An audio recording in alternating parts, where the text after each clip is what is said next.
this is like a new team in a lot of different ways, even on offense with some of the guys that you have that are not here, especially some of the new guys that you have, talking about from a macro standpoint, right? And I'm just curious if you could just describe the energy or what's kind of different or just things with Deshaun leading the team, as being his teammate.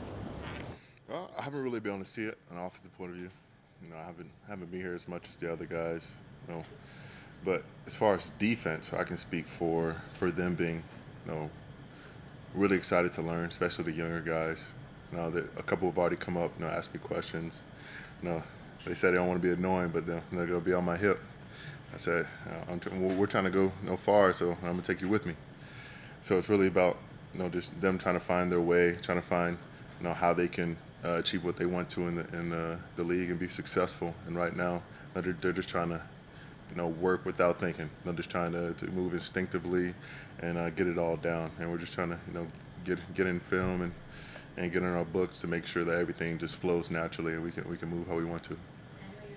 On defense, not taking that from you. I was just really more talking about the overall vibe with you being here today and what you can sense with just him at the helm.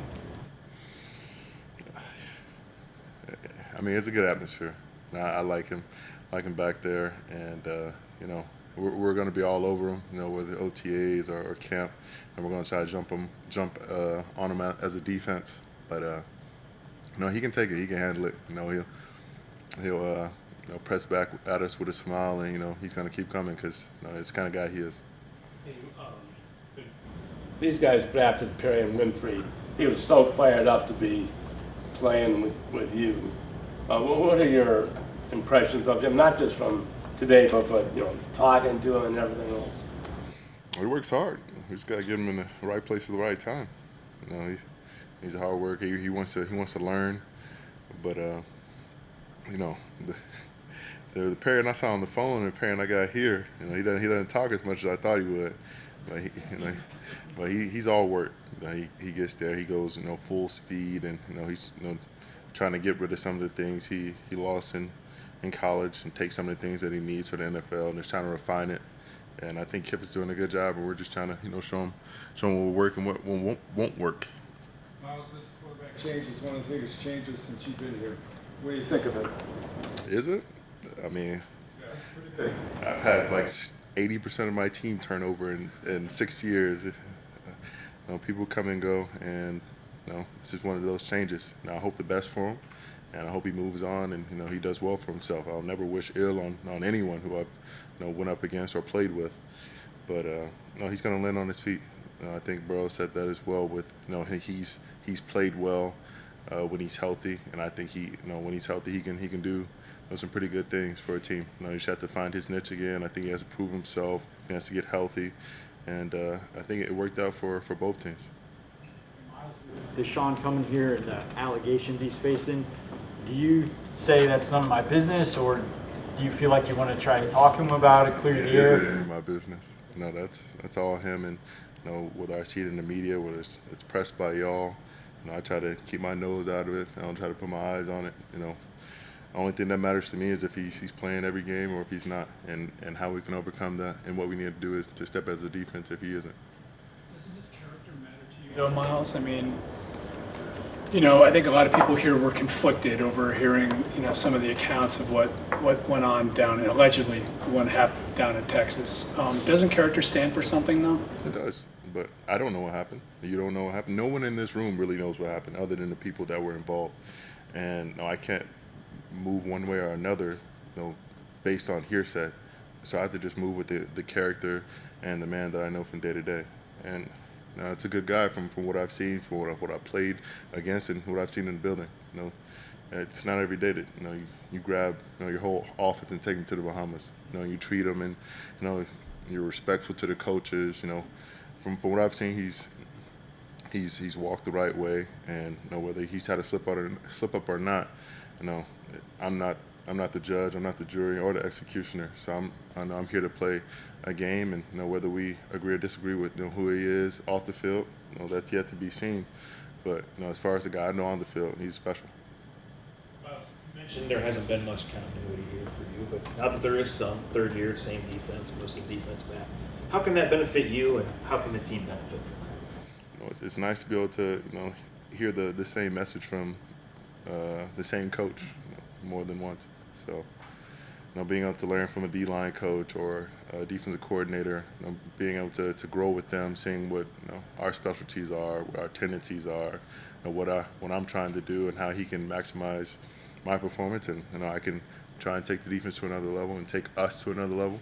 I think that'll be big for us. You know, some of these guys have come from, you know, organizations like that in college as well, where they didn't have, you know, continuity. So just seeing that in the NFL, you know, having that kind of structure and foundation will I think it'll help us a lot. You know, a lot of the really good teams that we've seen much down the line and across the league have that kind of structure.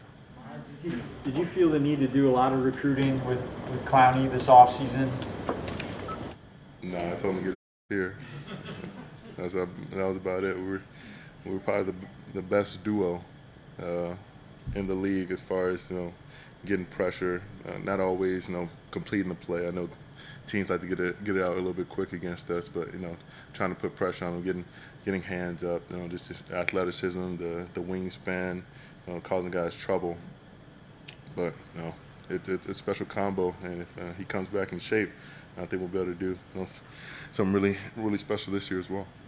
You've placed the bar so high for everybody, for yourself, for everybody around here in the organization, and you admittedly became more vocal about that last year.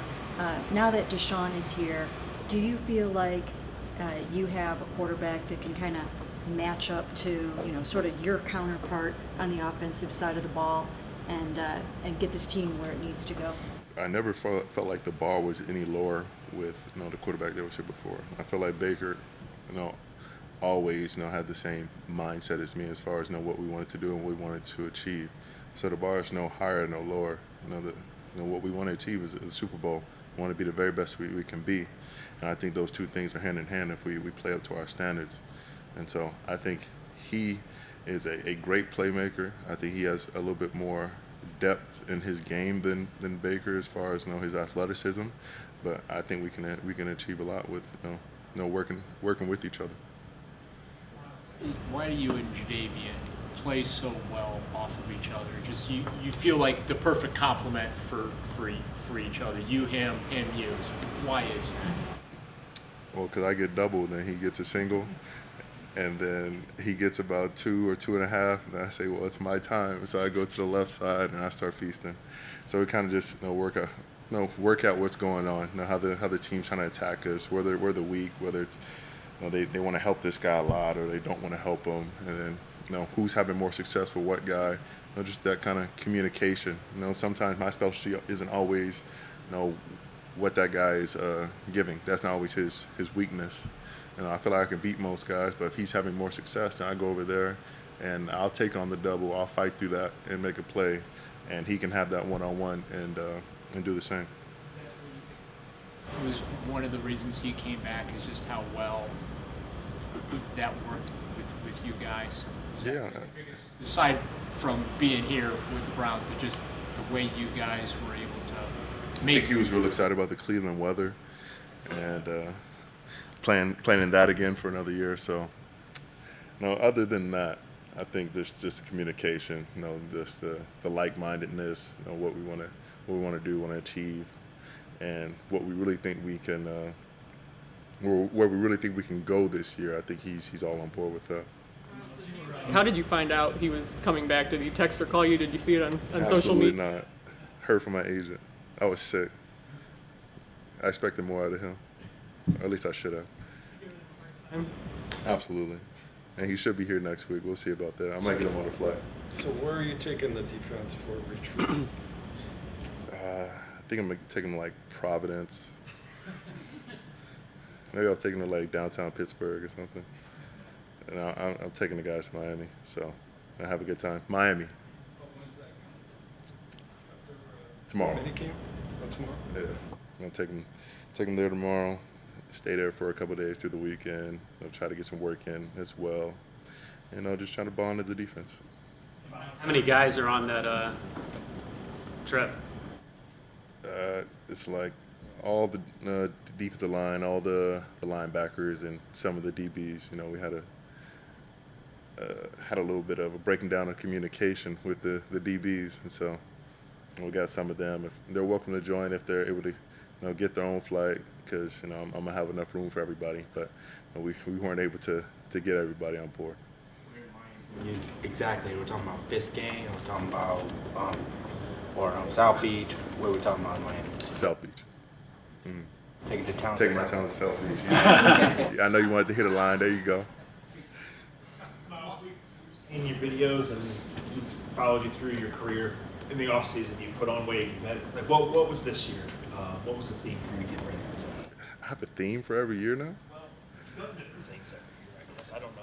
Yeah. I'm trying to diversify myself as a person, Really this year, I got a team who's, just trying to make me better in all different ways, as far as, tightening up my movements, being more efficient with my steps, not wasting either the two I just mentioned, making sure that, my core is strong. I'm always using it. I'm always engaging and not letting it be loose, so I can have some of the injuries or small ailments that plagued me like later down in the season.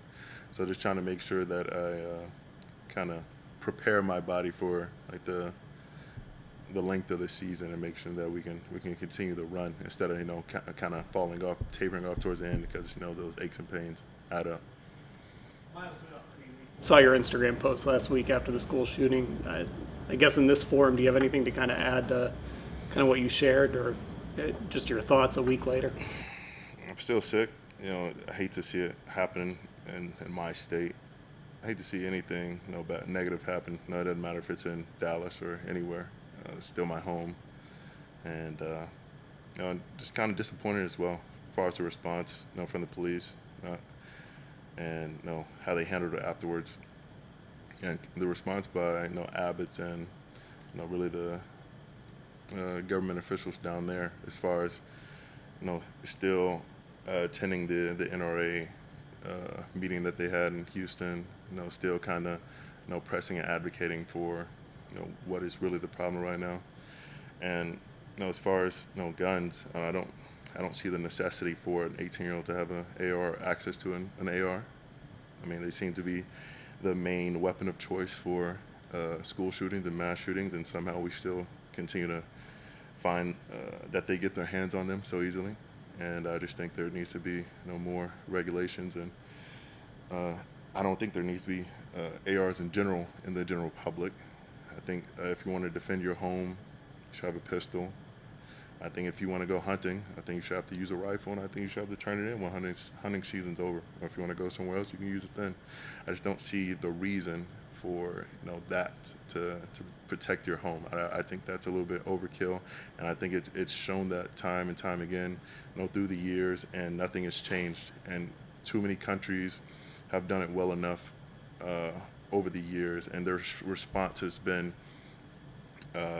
much greater and more timely than we have, and we've seen it time and time again. We say remember Sandy Hook, and we'll say remember Uvalde, Texas, and then we will still remain stubborn in our ways and not do anything about it. And that's the real frustrating thing about it, and that's why I talk to my family about how can we make change happen, how can we progress forward, because it just seems like we're too ignorant, too arrogant to give up something that seems like our liberty. Second Amendment seems like you can bear arms, but I don't see the government trying to big brother us or march down our throats at the moment. And if they did, I don't see us doing anything about it. So I don't see the point of having assault rifles in the hands of young individuals, especially those who are mentally ill. And honestly, other countries have mentally ill kids as well, mentally ill adults, and they still don't have this problem. So it can't be that the people are just mentally ill. It has to be the culture that we surround them with, and it has to be how we handle our guns as well. Behind social causes before, do you plan to be more proactive in something like this? Is there something you feel like you can do more, either in this community or in your home state? I'm going to try to be. I know my home state is probably the biggest advocate for those kind of guns at home, but it happens here as well. So I'm going to be an advocate for this cause nationwide, and going to do the best I can to try to get something progressive and something changed. Course of your career, how important has it become to you to use your platform to talk about some of these social issues that you're passionate about?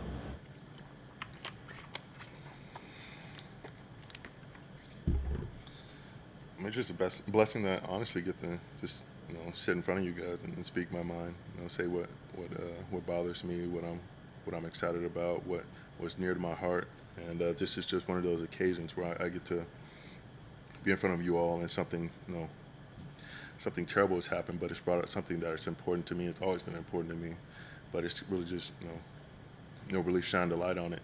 And for some, I think they're missing the point, they're missing the picture, and so I feel like it's my obligation, as someone who gets the spotlight a little bit more than others, to show them what is going on. Whether they agree or disagree is on them, but putting it in front of them and making them see it, see the truth. I feel like that's my job. It's my opportunity to do so.